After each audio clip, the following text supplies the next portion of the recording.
It is Parallel Frequencies with just Blane, Coco, and all the freaks out there. We welcome everybody in. I'm excited for today, Coco. You know why I'm excited. Yep. I know you've been waiting for this day for a long time. I had to put this one on the schedule. I was like, this is where it's going to fit in perfectly.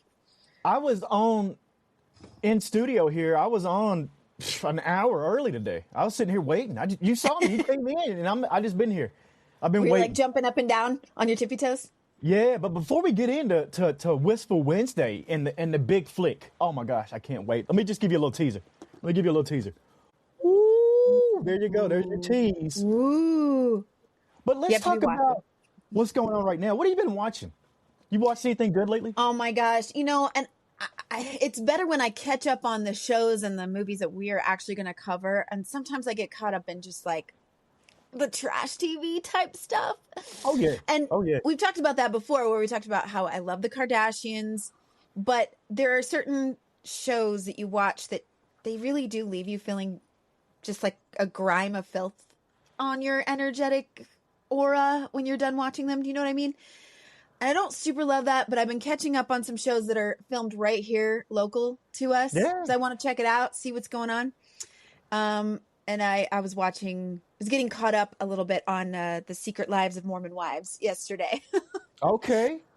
Not my favorite stuff, but you know, I want to see how those girls are doing because I have a lot of compassion for them. I have nothing against them. I'm like, you guys. I think I saw yesterday where one of them might be in trouble. So there's that going on. They've halted filming for the moment, but yeah. Aww. It is awesome because they went to Ground to Earth. That's one of our local coffee shops. That's our face. We love meeting there. I do tarot for tips quite often there. So it was so fun to see that. It's like, they're right here in my neighborhood. Well, you know what? I know you're not caught up all the way, but they just went to our other favorite local coffee shop, Land of 1,000 Hills. They were there for this season. So I'm a regular there. Look, trash TV's got a place, okay? Yeah. People watch it for a reason. No judgment. The reason could be numerous things. Some people like to just put it on in the background because it doesn't make them think about stuff while they work. Others just watch it just to see somebody else's lives unravel. You know, like that's kind of what we want to do. And that's where maybe I get the ick feeling because I think I don't want to just, well, it's like we talked about in Running Man when we talked about that movie.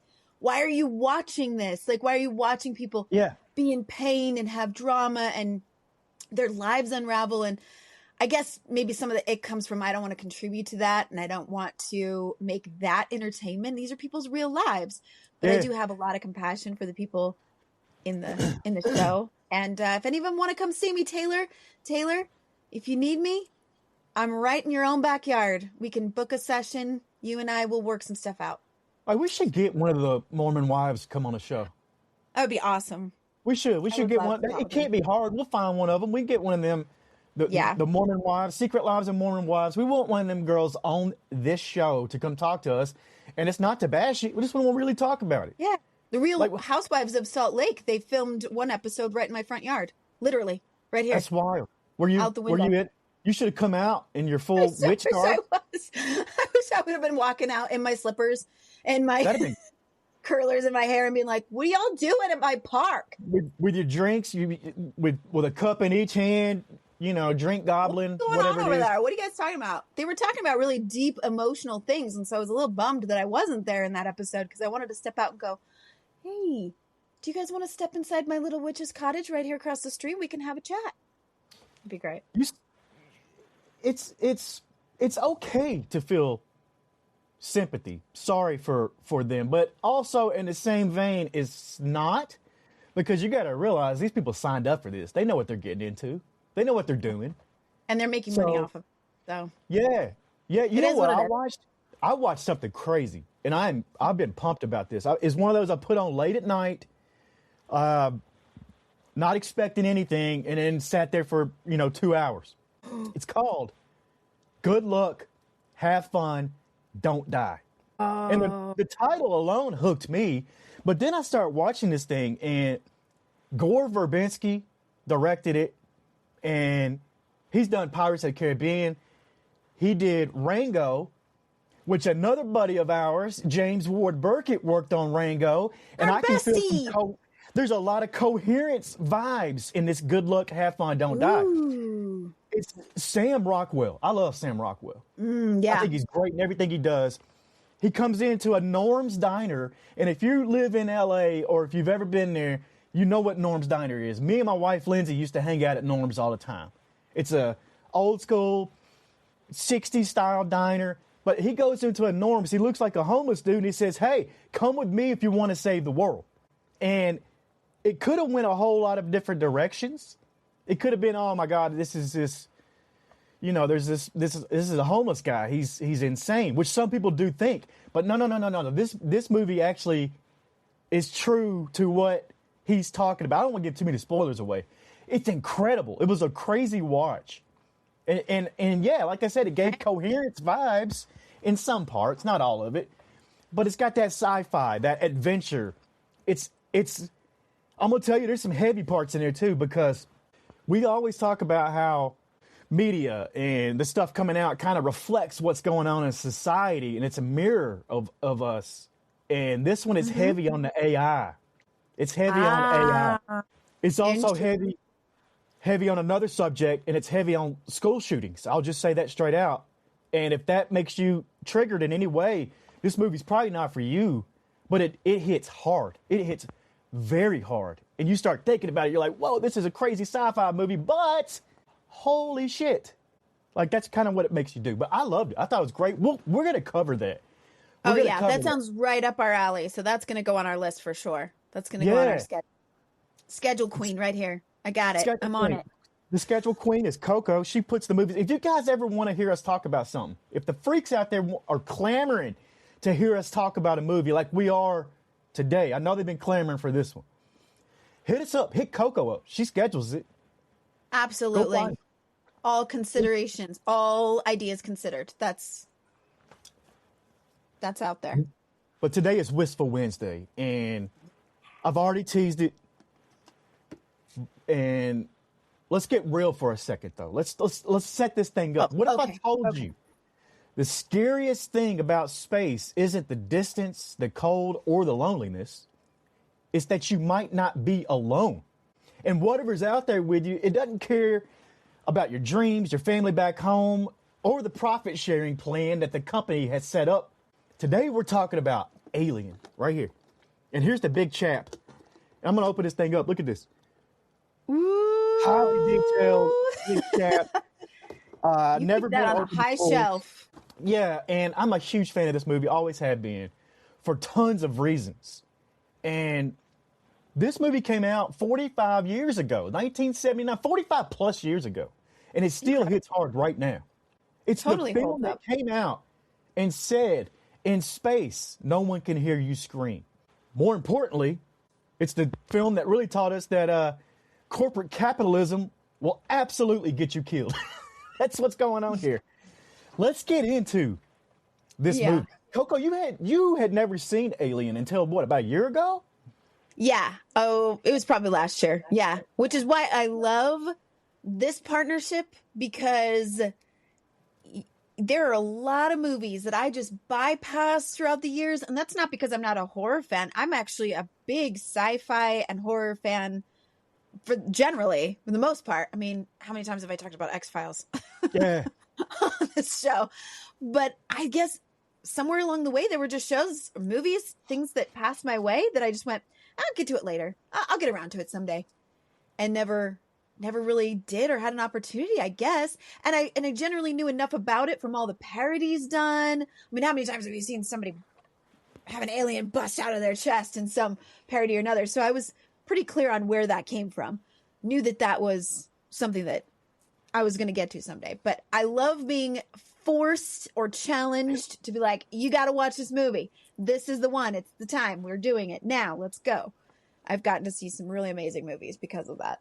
This one right here is going to be at the top of my list, probably always. And it goes back really to Ridley Scott. Now, Ridley Scott put this movie out in 1979, and we're talking about 45 plus years later. But not only is it one movie now, he's built this entire universe around this Alien franchise, even crossing over into the Predator realm. Blade Runner, maybe. Let's just say that's kind of tossed up, because if you look, there's some things in Blade Runner that you see the same in Alien. And I mean, Weyland-Yutani is the company, so that's a crossover already. And we got the TV show now. So there's all these things that are still coming out that really touch on the whole vibe as a whole. Like, it's not going anywhere. And you got this perfect organism hunting down whatever it can hunt down. But I got to thank Ridley Scott for this, for giving me. It's one of those, this is me fanboying out to Ridley Scott saying thank you for giving me this universe. Now, this movie came out right after Star Wars, right about that time, right when the space operas were coming out, the lasers, swords, and all that. And this one had none of that. This was like this is like the grimy, dirty version of space, not the Star Trek, not the pretty, not the Star Wars, Star Trek stuff. This is more realistic to me of what it would probably be like. It wouldn't be all this crazy technology and this. Sure, there would be some, but it's not that way in Alien. I mean, do you think they would give everybody the top technology they had at the time if they were doing something like, here's these people, they just work for a big corporation, organization, whatever it is that they, again, this patriarchy driven capitalist world that's still existing in this space world. But that was what struck me the most. I think first time seeing it was that opening part, the beginning, setting everything up. And it was very realistic and natural. It wasn't like you were looking at something, kind of, I don't know, depending on the time it came out, I would expect to see like a lot of silver and shiny material and, everyone's eating food in capsules and, you see a lot of those movies on Mystery Science Theater 3000 now is you're kind of making fun of what they thought futuristic space travel would look like. But this just felt like the break room at a warehouse, right? Not pretty at all. I mean, the opening scene, the long shots of the ship, nobody on it, nobody moving around. It's quiet. It's still. Those are unsettling already. And then it goes and you go to this all white, clean room and you see them all start waking up. And it's almost haunting how it happens. Because you know what movie you're watching. This isn't going to be a friendly. It's called Alien. It's not going to be happy, friendly. If it was E.T., you might be expecting something like that, and then you'd be really disappointed. Big time. Like that. To me, this is a great representation of what the working class future would look like. And that goes back to Blade Runner. Ridley Scott even said at one point that the crew on the Nostromo, which is the ship in Alien here, they probably would have hung out in bars like Blade Runner. They probably would have, and that's cool to me. I think that's tying it together. He never really officially said that, or officially, well, I guess he did officially say it, but yeah, there's still people who will argue about it. But this is grungy, dirty. I mean, the Nostromo is carrying they're a commercial towing vehicle, really. They're carrying like 20 million pounds of ore or mineral ore. They're just trying to get paid. That's what they're out there for. Yeah, that's the vibe you get. It's very natural. They're doing their job. Some guys hanging around doing their job, right? Don't care about space. Don't care about where they're at. Just want to get home. One guy even says it. I just want to get home to party. Parker says it. Mm-hmm. Played by Yaphet Kotto. I love that guy. I love Parker. And I love all the characters. That's another thing. You can't make this movie without any of these characters in it because they all bring it to the table. They all give what is needed. And it's the dynamic on the ship. And it's so much so that you don't even know who the main character is until halfway in the movie. Yeah. Think about it. You're watching this, and the whole time I'm thinking Dallas. Dallas is the captain of the ship. All right, he's the boss. He's the man. He's going to be the main character. But that's not what happens, and that's when we see Sigourney Weaver, Ripley, come to the top. The cream always rises to the top, and she rises. She comes up and saves the day. She is, in 1979, she was one of the first heroines out there, really. to be in this kind of a role. My favorite thing about this movie, why we picked it for Women's History Month in our theme of going through women-centered heroines, and you can see why we chose this even in the wake of talking about Kill Bill earlier this week, and that these heroine not necessarily filled with masculine traits. And I will just say from personal experience, growing up, and I think a lot of people will have this experience. So freaks, if you're with me, let me know. I'm going to say that we love seeing someone allowed to be who they are and yet step into a leadership role like this. Growing up as a young girl, you get the idea that in order for you to be considered cool or welcome in circles of both boys and girls, men and women, you have to step into a masculine role. You have to be willing to be one of the guys. Yeah. You know, it was cool and okay for a girl to be a tomboy, but it wasn't okay for a boy to be more feminine. Or he'd be called a girl name, or he'd be called a sissy, or he'd be called whatever. So to see, even back when this movie came out, a representation of, I don't have to be a boy and I don't have to be masculine. And I also don't have to be sexualized. I don't have to be there may be parts that men think about Sigourney Weaver, and I'm not going to lie, is pretty hot. But she's not for that. It wasn't made that way, or she wasn't made to be that, which I appreciate. And I just have to point out, we need more of. Yeah. Yeah, absolutely. Let's talk about the pacing of this movie, because I think that's what really makes it what it is also, because most horror movies today rush all the scares. Jump scare at 10 minutes, gore by minute 20. Alien takes its sweet-ass time in the best kind of way. The first 30, 40 minutes, you're just watching people wake up, eat, bicker about how much they're getting paid, deliberately mundane. Shooting shit. Shooting shit. It's deliberate. Because Ridley Scott, what he's doing is he's painting a picture of the rhythm of this world, of his world, the beeps, the hums, the routine. So when that routine shatters, you feel it. Watching it at home, you feel it. The characters feel it. Your nervous system has been lulled into this false sense of, okay, this is just a space trucker movie. It's blue-collar space. It's blue-collar sci-fi is what it is. Then things start getting a little bit weird. And you get the face hugger. And then John Hurt's character starts convulsing at the dinner table. And you get that scene. Yeah.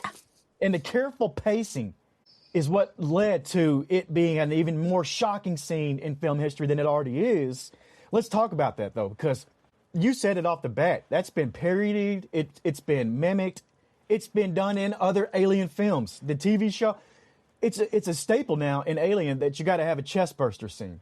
You have to. So it becomes like when, where, and who is the anticipation of that. Yeah. Yeah, I love that you've mentioned in the past, too, and maybe this is part of that build-up, that pacing you're talking about, is the building up the feeling of isolation. Because it lulls you into a false sense of, we're isolated here in space, but this is routine. We all know what we're doing. We know what jobs we got to do. It just is what it is. And I love that you've mentioned that referencing this movie when we talked about The Autopsy of Jane Doe and other movies we've covered where there's that sense of like, you're trapped. There's nowhere else to go. Do you think the pacing has something to do with that, with leading it up to that that feeling of like, oh crap, now we're here at this point and there's nowhere to go? That's it. And that's exactly it. And the pacing definitely led up all of this because it's not a lot of action until that chest burster scene. And you know what also really made it work was Ridley Scott didn't tell the cast what was going to happen in that scene. They knew something was going to come and happen, but he never told them what the full scene was going to be. So the reveal to them was as it happened. So that's not acting, that's reacting. Veronica Cartwright, Lambert, getting hit with the blood on the face, wasn't playing. She was shocked. And the film captures genuine human terror. Yeah. And then you see this slimy creature come out of his chest. And then it bolts. You barely see it. It's gone. So now you got that thought of, oh my God, this thing's on this ship with us. We can't get out. We're not going nowhere. That's terrifying. Yeah. It's not, it doesn't need just the gore. It's everything else. It's a violation. The build-up and everything else. Yeah. This creature used his body as an incubator. That's violation. That's violating him. And then he wakes up like he's fine. He's a pregnant man, is what he is. Well, now they get to feel what it feels like to be like, is there potentially a parasite living in my body that I don't know about yet? Which is a common feeling for women who are considering whether or not they're pregnant. So it gives a chance to feel that feeling.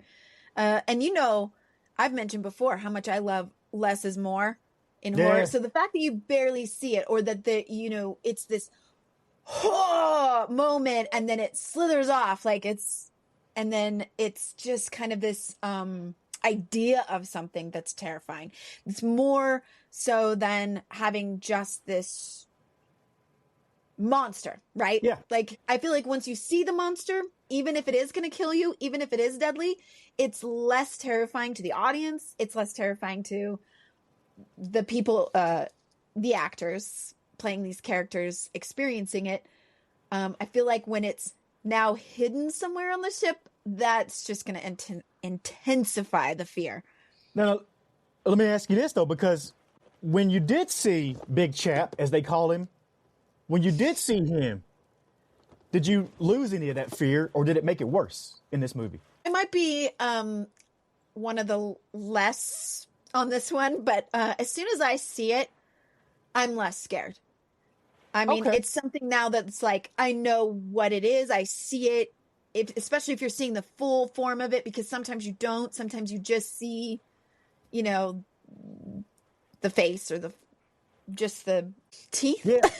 Yeah. I'm like, what are we calling this? Parts. Okay, I'll just say parts. Parts of the alien, and you're seeing parts of it here and there. But when confronted with the full thing, now it's like, all right, time for battle. Now I know what I'm facing here, right? Yeah. I don't know how to fight it, but at least I can see it, and here we go, right? Let's talk about the xenomorph and the design of the xenomorph. And this is why this movie still holds up now, 45 plus years later. It's because there was no CGI and no crazy special effects. It was practical effects for the most part. And it all goes back to H.R. Geiger. Now, that's the artist that created the xenomorph. Wow. And his work is disturbing because you've got a xenomorph, no eyes, no expression. It's bases its life off of predator instinct. Every angle of a xenomorph feels wrong. But yet it's the perfect organism. As we find out later, this thing adapts to whatever's going on around. We don't find that out in this Alien, but we do find that out later on as they build the legacy of it. But H.R. Geiger is the one that designed this creature, this big chap.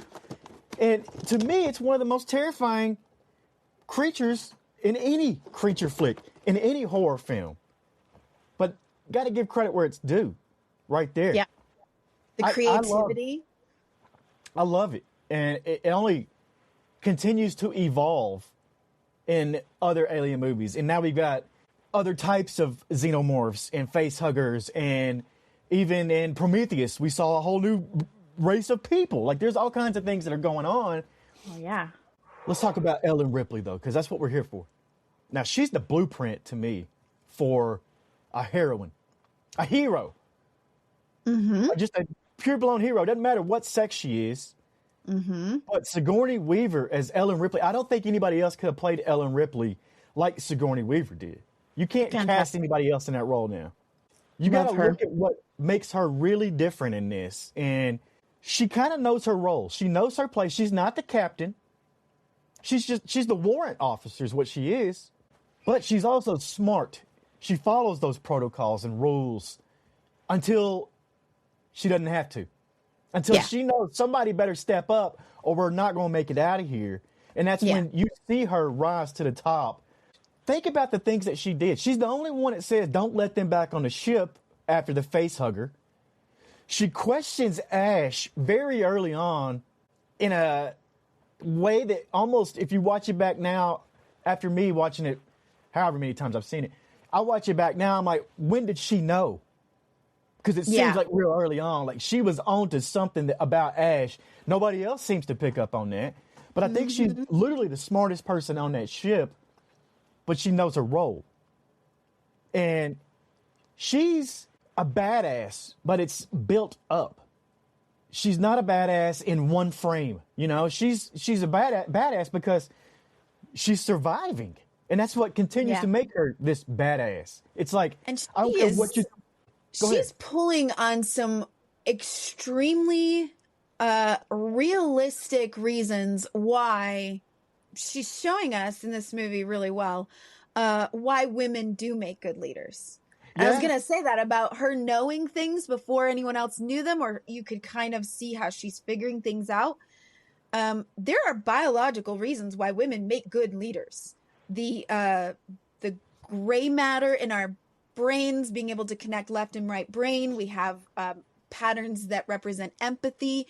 When they call it women's intuition, and by the way, that can be developed by anyone. I'm not trying to say one better than the other, but there are biological reasons why women studies have shown have these skills that make good leaders. So you see her step into that role, and she's using her intuition, she's using her gut, she's using her enhanced processing abilities, decision-making, impulse control. There's research that has measured, women's development of the prefrontal cortex of the brain. And so anybody out there, and I know there are plenty of them out there saying that men are better decision makers, better leaders, less emotional. This movie is a fantastic representation of that's actually not true. And she shows up, right? But you know what's realistic in this movie is when she does make these claims, and when she says don't let him back on the ship, or when she does argue about Ash, guess what? She gets overruled by the man. Straight up. But she's right. Just saying. She's right. I want to tell you this too, because this is one of the first movies that kind of did this heroine thing, but also did it in a way that there was like no love subplot, no random emotional breakdowns to make her relatable.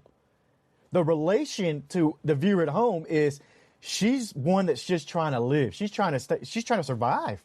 And that's it. And that's the only relatable thing that she's got, is for me at home to sit there and think, oh my God, if I'm in her shoes, I'm just trying to survive. There's no backstories. There's none of this crap going on that people feel like they've got to write into it to make it feel like this woman character is relatable. No. Totally relatable to everybody. Yep. Woman, man, whatever. AI even, because Ash. But yeah, it's an incredible thing to watch on film. And she does it over and over and over again in sequels. And doesn't really ever change. Sure, the movies, they don't get as much love, but I think they're just as good. Aliens, the sequel, is just as good as this one. And she's just as strong in that one. Yeah. She even gets to take over some motherly instinct because they find the little girl. We won't go too far into Aliens because we're going to probably have to do that one. But even in this movie, the alien, the arc of motherhood, right? That's all kind of in there, and she's representing that as well. The final showdown, even with the xenomorph and Ellen Ripley, is not like what we see other places. It's not. She doesn't go in like Rambo, blowing shit up, So the last sequence is quiet. She starts to relax. She strips down to her underwear. There might be your one sexual thing. Listen, it might just be practical, okay? She doesn't need to be sexualized for that. She just needs to be practical, and this is what she's doing. Anybody else looking at her in one way or another, that's up to them to figure out. I also think that it's symbolic that she's stripped down to her underwear and then realizes the alien's right there with her. She's basically naked. She's naked. Mm-hmm. Now, to me, sure, that's, people will look at that and be like, oh, look at her. No. I'm looking at it as now she's at her most vulnerable state. Yeah. She's naked, trapped in a room, nothing else, no weapons, no nothing, and she's got to figure it out. And what does she do? She stays calm. She's slow, deliberate, terrified, but she's focused on her mission, which is getting rid of that xenomorph. So what does she do? She puts back a dress back up in a spacesuit, straps it on, and blows the fucker out of the airlock. Mm-hmm. She uses the environment against it. Once again, proving that she's the smartest one on that ship, even with the xenomorph, who is the perfect organism. She outsmarts it. That's power to me. Yeah. That's power. Yeah. I don't know if Dallas ends up being the main character. If Dallas is in that situation at the end, what does he do? Does he play it cool, calm, and collected like the woman Ellen Ripley is? Or does he do the Rambo thing like a man and try to, fight this thing? Because I don't think he survives if he did that. Yeah, probably not. And that's probably what people were expecting with a movie like this. So I love the change in pace, and I love the highlighting of less of a masculine trait, right? Yeah. Let's talk about one more thing. The real villain of this movie. Who is it, Coco? I want to say the patriarchy. It's the company. I want to say the corporation that sent them out there. It's the corporation, the company. It's Weyland-Yutani. And that's why this feels extra relevant in 2026. The xenomorph's scary, yeah, but guess what? It's just trying to live too. If you really look at it, that xenomorph is not really, it's not hunting these people because they're people. It's just doing its thing. The company, though, the corporation, they knew there was something out there. They rerouted the Nostromo on purpose. Ash, the science officer, we find out, was put there. He's just a corporate plant. His secret directive even was to bring back the organism, and the crew is expendable. Yeah. That, to me, profit when you see that over people, right? When you see that the crew is expendable, and that pops up on Mother, it kind of hits you in the heart. You're like, oh my God, like that's awful. Yeah, and that's essentially what patriarchy is in an explanation of that term for people that maybe are thinking that means man hating. It doesn't mean that. It means the systems that put profit over people. And who's first in line to put in the battleground or in the front lines when it comes to that? It's going to be men first. So patriarchy harms men first, meaning those systems that were put in place, those authorities, those corporations, those governments, whatever it is, they're going to want the men serving them first. They own you, basically. And all they care about is getting their profit, right? Or it going to the top. So you can see that. That's how this was all set up, and it's pretty clear. It doesn't benefit any of the people on that ship. We see in Alien 2, whatever you want to call it, it's Aliens, plural, is what the actual title is. But we see in that exactly what you're talking about, because they send a team of space marines, mainly made of men, to the meat grinder of LV-246. So that's what happens in the sequel. They got Marines going out there. There's some women in there, but the woman, the girl, she's just as much man as the rest of them. She's pushing them, and they're joking around. She's real, again, you got to step into the masculine traits to be accepted in that realm. When they don't even realize that what they think they have is power. I'm a soldier. I'm tough. I'm doing what's right for my country, my boss, my leader, my whatever. Nope, you're a soldier. You're meant to die for someone else. Yeah, absolutely. What is your final thought on Alien? Let's make more movies like this.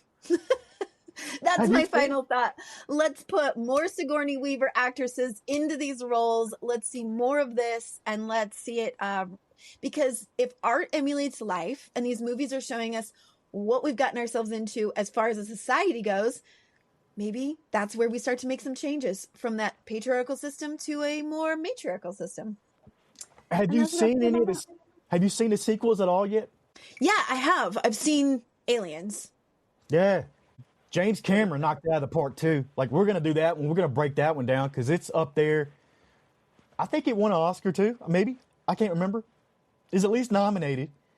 And then the TV show is amazing. Now that's what I need to get into. I got it on my list to get around to it one of these days.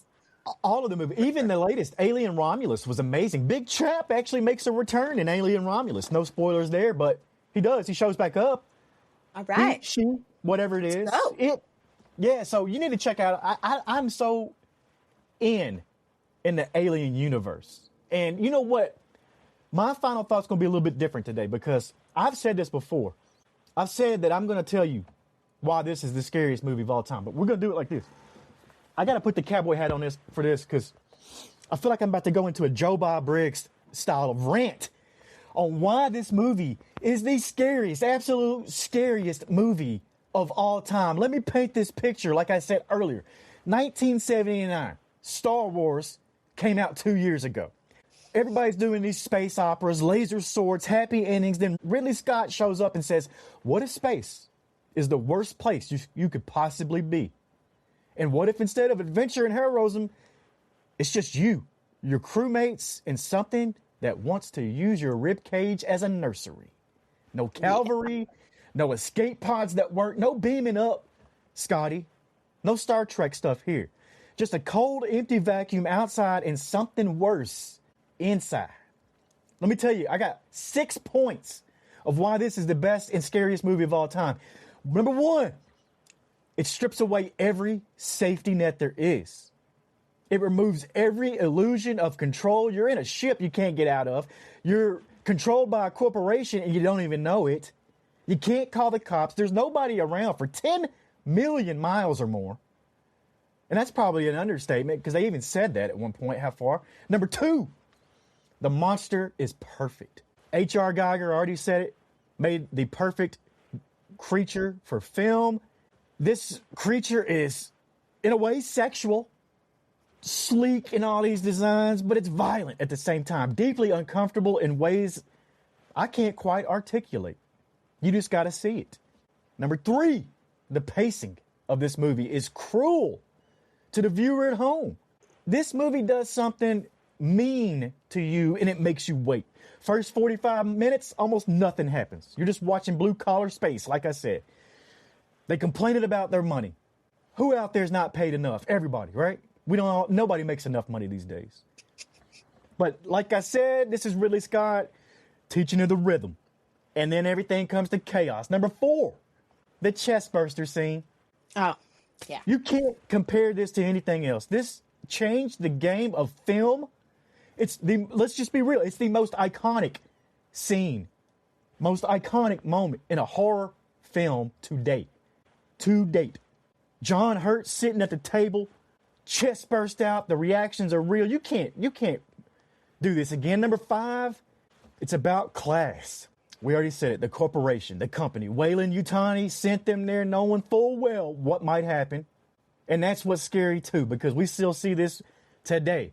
We're all being controlled by something. We may not know what the force is. It could be a Weyland-Yutani in disguise. Number six, Ripley is the blueprint. Sigourney Weaver as Ellen Ripley is one of the greatest characters of all time. I said it. It's one of the greatest characters ever written. Not a strong female character in that shallow Hollywood way. She's smart, careful, follows protocol, and then when she hits the fan, she adapts. She's just as much adapting as the xenomorph is to me. Mm-hmm. Mm-hmm. And let me add one more point. I said 6. Let me add 7. This movie never gets old. I watched it last night. Still hits the same. It still works. You know what's coming, but your body tenses up. Even if you've seen this movie, I know what's coming, and I still, every single time I'm watching it, I got my legs up, I got my blanket on. I'm like this. There's not a lot of movies that can do that, especially on a second, third, 400th time rewatch. You can't get that. Alien does this every single time. That's my case. That's why Alien is the scariest movie ever made. It's not because of the gore, though it's got a lot of that. It's not because of the jump scares, barely has any, but because it traps you in a nightmare with no exit. And that's it. That's my rant. You can hit me in the comments. You can come at me and tell me what's scarier than Alien, and we can have that discussion. Freaks out there. But we will, right here. Yeah, you cannot sway me to think that this is not the scariest movie of all time, with all the facts included. In space, let's not forget, in space, no one can hear you scream. There it is. I feel better. I appreciate it, Coco. You let me do that. But we appreciate the freaks out there sticking with us. Hit us up in the comments. This is one of my favorite movies. I don't say that lightly. I never really say anything's my favorite. Right here, this is my favorite, probably franchise, probably favorite movie. So let's get in the comments, freaks, and come at me or agree with me. Because we can do both. We can do both of that right here on Parallel Frequencies with Just Blane and Coco. We'll see you on the other side. See ya.